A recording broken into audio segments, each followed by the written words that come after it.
بسم الله الرحمن الرحيم. النهارده هنعمل معاكم بسكوت سهل سريع كده، مش هياخد مننا 5 دقايق عمايل عامه يعني.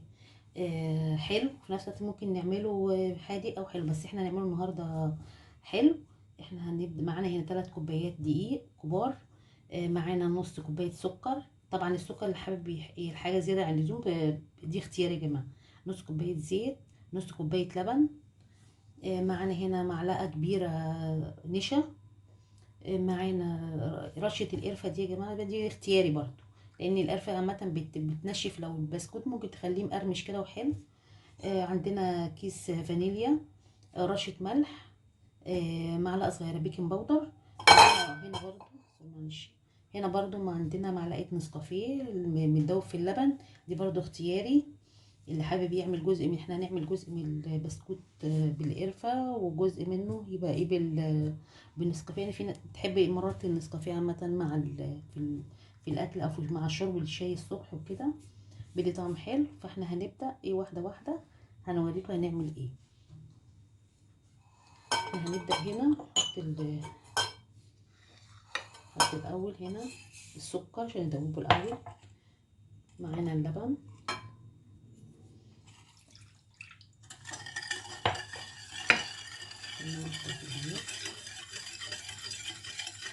ورجعت لكم تاني. احنا هنبدأ هنا ننزل الدقيق واحدة واحدة. أول كوباية معانا نقلب كويس.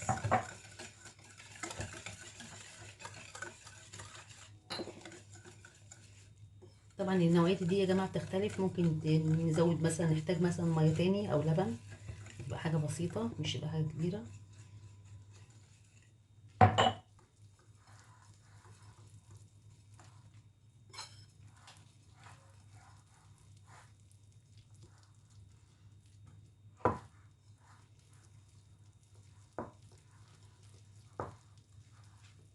هنا بدأ يلف اهوت. طبعا أنا هبدأ هنا أنزل، ورجعت لكم تاني. احنا هنا جبنا حوالي يعني نص كوباية لبن، احنا هنبدأ ننزل جزء منها بسيط. هو انا كنت اصلا ماليه الكوبايات دي كميه، يعني مثلا ممكن ايه لو كوبايه عاديه ممكن نقول ب3 كوبايات ونص، لان انا ماليه الكوبايه على الاخر. احنا هنا نبدا ننزل كوبايه دي التالتة، نبدا نقلب جزء من اللبن تاني. طبعا هنا كده هيبقى ايه، احنا احتاجنا تقريبا كوبايه لبن كامله تعتبر يعني. طبعا النوعيه دي بتختلف يا جماعه، عشان احنا ممكن نحط بالتدريج عشان ما فيش حاجه تزيد. انا هكمل بقى اجمع العجينه كده وارجع لكم. لو النسكافيه عشان فيه معلقه لبن، هنحتاج معلقه دقيق تاني، عشان يبقى ايه، اللي حابب يعني، اللي حابب يضيف النسكافيه، اللي عايزين بنفس المكونات من غير اي اضافات، قرفه او نسكافيه او اي حاجه، مفيش مشكله. انا بقى دلوقتي هبدا ايه، احط الاول جزء اعمل عليه القرفه. هي معلقه القرفه هنا اللي بتديها، بتبقى العجينه تبدا تبقى هشه كده وناشفه يا جماعه، ومقرمشه، تبقى حلوه يعني. احنا هنا انا هجيب بس معلقه وارجع لكم. ورجعت لكم تاني. انا شلت بس العجين هنا في طبق تاني عشان اقدر افرد القرف، معلقه القرفه عليه. احنا هنا معلقه قرفه صغيره اهي، هنرشها عليها.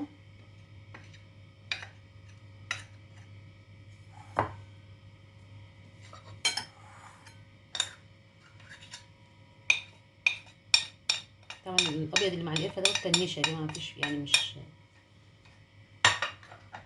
نبدا بس ايه كده طريه كويس. نبدا ايه نخلط العجينه نقلبها كلها. طبعا احنا مش حاطين كميه، احنا حاطين رشه واحده وكده، هي تاخد بس ايه تقليبه بس معاها كده، واسيبها ترتاح شويه. اسيبها ترتاح شويه بعد كده. هو هيغمق اللون بتاعها حاجه بسيطه. ممكن لو عملنا المكونات اللي هي السايله او في الاول، ممكن نبدا نقسم المكونات السايله ونقسم العجينه كلها كده. هنبدا نسيبها ترتاح، ونبدا نشوف ايه العجينه التانية اللي هنحط لها النسكافيه. نبدل نحط هنا، نبدا نجيب هنا الصورة ولا لأ. طبعا هنا هنبدأ معلقة برضو النسكافيه نقلبه كويس. حاطين فيه في النسكافيه معلقة سكر يا جماعة صغيرة، هو مجرد للطعم بس يعني.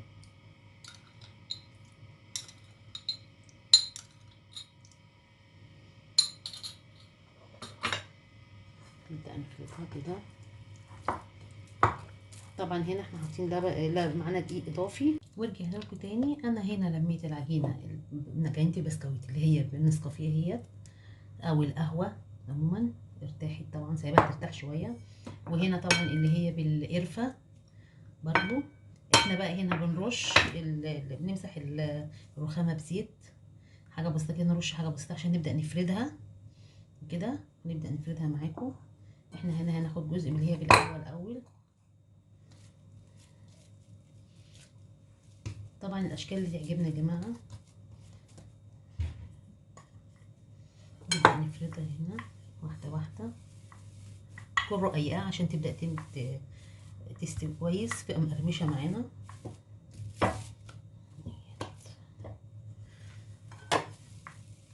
دي بقى بتبقى سهله في شرب الشاي الصبح، اللبن للولاد. وحاجه خفيفه لو حد صاحي مش الولاد ما حدش منهم عايز لونس في الاكل، لو فطار الصبح دي تبقى حاجه سهله وسريعه في نفس الوقت، يعني حاجه ايه في نفس الوقت زي ما هيشتروها من بره. طبعا نخليها خفيفه، نخليها رقيقه شويه.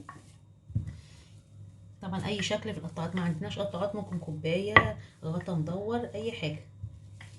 نبدا هنا عند الشكل بتاع النجمه ده، نبدا هنا نحط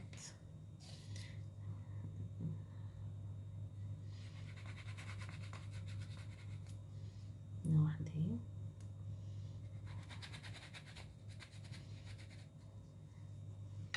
نبدا الشكل التاني في ورده برضو.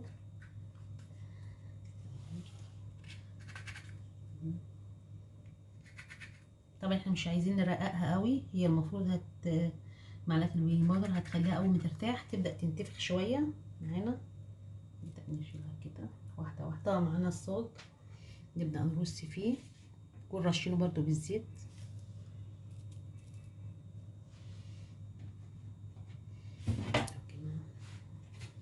نكون رشين هنا الصاج بالزيت، ونبدا نحطه ايه واحده واحده كده. الاشكال اللي بنعملها دي مش حلوه. نبدا نكمل. ناخد العجينه التانيه هو بالقرفه كده. اول ما هبدا بقى بعديه احطها.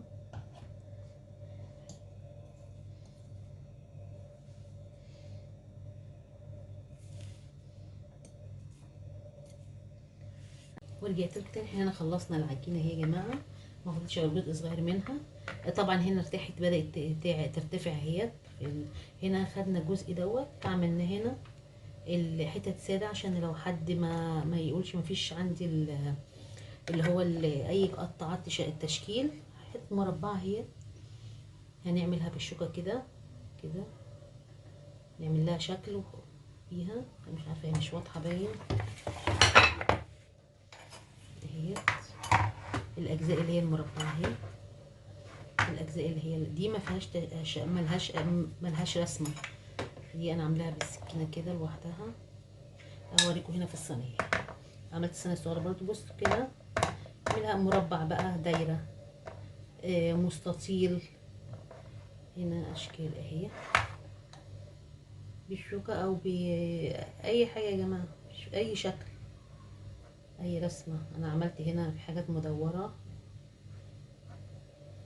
هنا حاجات مدوره صغيره اهي، عارفه اللي هو بيحبوها. طبعا مولعين الفرن عشان يبدا يسخن. بس يدينا بصوا اهي بيدينا شكل حلو جدا. والعجينه طبعا ارتاحت، بقت سميكه شويه. احنا بقى هندخلهم الفرن وارجع لكم تاني. احنا خلصنا البسكوت اهوت وطلعناه من الفرن. احنا هنسيبه شويه يبرد بس. طبعا احنا هنا هدينا عليه النار شويه واحنا في التسويه عشان يبقى مقرمش. ولو حابين نحمر الوش بنبقى بالشوايه، حاجه بسيطه كده بس نتابع طبعا عشان ما يتحرقش مننا. انا دلوقتي هحطه في الطبق وارجع لكم. ورجعت لكم تاني. احنا هنا حطينا البسكوت بعد ما بره حطيناه في الطبق. طبعا اللي حابب يعمله فاتح عن كده يا جماعه مفيش مشكله، بس هنا انا احب احمره شويه على الوش بتاعه عشان يبقى مقرمش معانا. طبعا هنا اللي هو بالقرفه واللي اللي بالقرفه بالنسكافيه او القهوه. كله بص خفيف مقرمش. بصوا هي لسه معمول، طبعا لسه كل ما يقعد بينشف اكتر. اللي حابب يزود السكر مفيش مشكله، عشان انا برضو السكر نسبه السكر تعتبر معقوله يعني مش مسكر قوي. ولو عجبكم الفيديو لايك وشير وسبسكرايب، والهنا والشفا.